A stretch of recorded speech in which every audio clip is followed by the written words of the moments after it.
Welcome to Yet Vlog! Gumagawa kami ngayon ng french fries, squash french fries.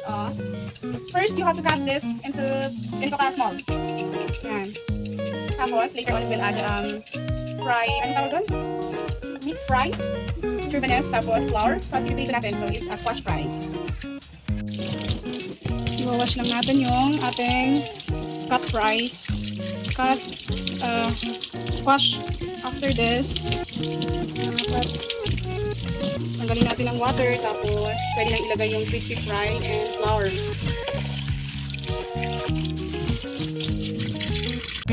Yan, ready na ang ating fries. Lalagyan lang natin siya ng crispy fry. Crispy fry para siya maging crispy. Hindi naman siya kailangang ubusin. Tansyahin mo lang kung sakto na. Yan, I think sakto na yan. Para sa lahat. After this, lalagyan pa natin siya ng flour para lalo siyang crispy. Para maging flavorful. And healthy snacks ng mga kids. Yes, this one. Then, lagyan natin ang flour. Para siya maging crunchy. Crunchy and yummy.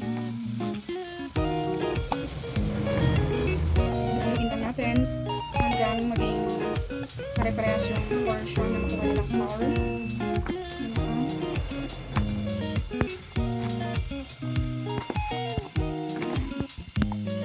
Okay na. Yan. Ready na ang ating mantika. Kapag mainit na ang mantika, pwede nang ilagay ang Squash. Yan. Very good. Yan. Makikita nyo, mainit na talaga.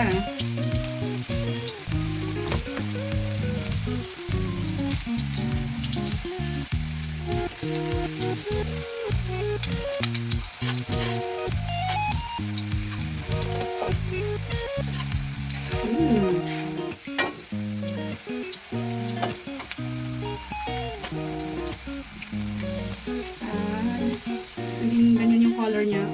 Malapit na siyang maluto. Excited ka na, Ache? Opo.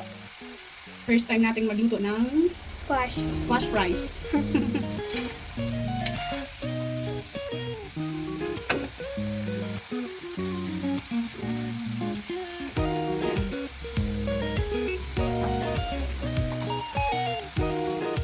Yan mga kaya, luto na siya.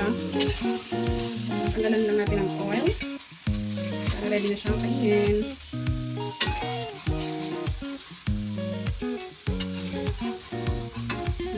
Ano na yung masasabi mo na sa squash french fries? Masarap siya. Masarap? Parang Jollibee ba? Or mas masarap sa Jollibee? Mas masarap sa Jollibee ba? Opo. Namimilit. You know, very crunchy. Yummy, Ache? You like it? Yes. Magluluto tayo ulit, ano? Opo. Oh, sabi mo, bye, bye mga kaye. Mga kaye. Please like, share, and subscribe. Sabi mo na, please like, share, and subscribe. Please like it and subscribe. Bye mga kaye.